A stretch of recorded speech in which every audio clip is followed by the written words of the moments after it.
Ellarigu Namaskara. Hello, everyone, and welcome to our day one of our preschool teacher training program from International Montessori Teacher Training Institute. I warmly welcome all our new batchmates. I'm Divya. I'm your early childhood educator and student counselor for this journey. I'm very excited to be a part of your transformational journey into becoming a nurturing, confident preschool educator. Welcome. So, in today's class, in case if we have missed, we had our online and the offline sessions today. If you are a student and or if you want to become a teacher that you would like to admire, here is what we had as a part of our discussion today. I'm sharing you the minutes of meeting after the class today. So we began the day with something very close to my heart, a role modeling session. You might wonder why should we do a role modeling session or why start here? Well, before we dive into the techniques or the curriculum or the methodology, it's very essential to understand who we are as preschool teachers and what is the kind of role models we become for young children. So, this is what we discussed. We started with what makes a good preschool teacher, how we must lead with empathy, listen with patience, and respond with love to children. We also discussed about the power of body language, the tones of voices, and most importantly, the consistency in our behavior.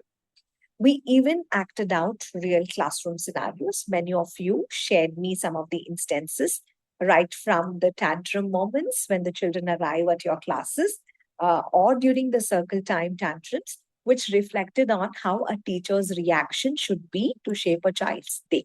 This was our first part of discussion. From there, we went into a part two of discussion wherein we explored the preschool methods and the curriculum.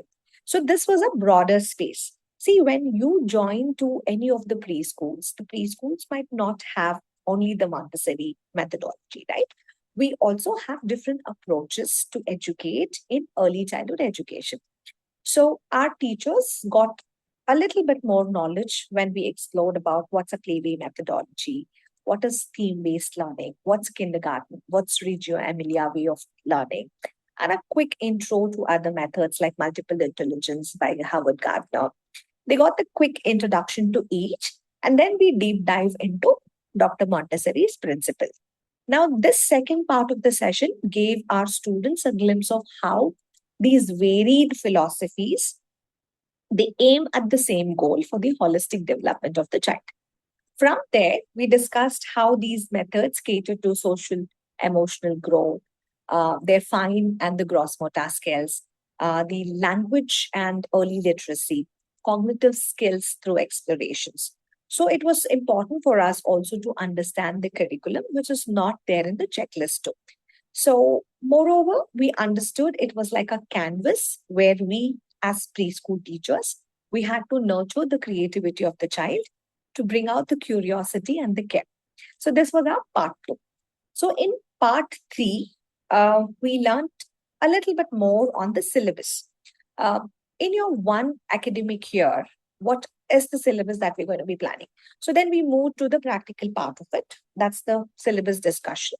This was a little technical part of it because this forms the backbone of the classroom flow. We started with the 8 chapters, what we have, and how much of individual marks that these 8 chapters would have. And I starting with the life history of Dr. Montessori, the methods, the school administration, the early childhood education, the language development in childhood education, what are the methods for reading and writing, and how to monitor and administer the school principles, and how assessments will be done, how to prioritize the planning activities, and stuff like that. So this reminded our students, this since it was the first day, it was not too much for them, but it was just a very quick introduction that we had given them about the plan and how we have to work about for the entire academic session. So this was the third part. From there, we moved on to introducing Dr. Montessori's principles in the child's world. Okay, so from here is where we had our the major learning, which actually deep dived into. We started with Montessori principles. So we learned and discussed about the key principles of Montessori education, which included respect for the child, how to prepare an environment, what was auto education, freedom within the limits, learning through hands on exercises or sensorial learning. We explored on these classroom methodologies, which makes the children to become independent thinkers, confident decision makers, and joyful learners. So I encouraged our trainees not to just learn about Montessori, but to live it, to observe every child, to absorb what they are learning, and to apply these principles even outside the classroom. So, this was our day one class. And as a takeaway, we also looked upon writing the statement of purpose, the story of purpose or the statement of purpose. I wanted each of the student as an assignment to write their SOP, okay, so that they understand why they have come or taken up this Montessori courses, right? So this, we just didn't begin as a course. We wanted to begin a mindset shift. From here, being an instructor, me becoming a guide, I'm there to help every student, every teacher of ours to become a fellow educator.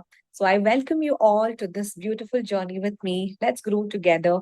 Don't forget to share your SOPs with me of why you have joined this course. In case if you have not joined, it's not late. You can join as early as possible. If you're a new member to our Train Brain family, don't forget to like, share, and subscribe to stay updated with our teacher training modules. Once again, I'm Divya, and I would see you in the next session. Until then, keep observing, keep reflecting, and most importantly, keep learning. God bless.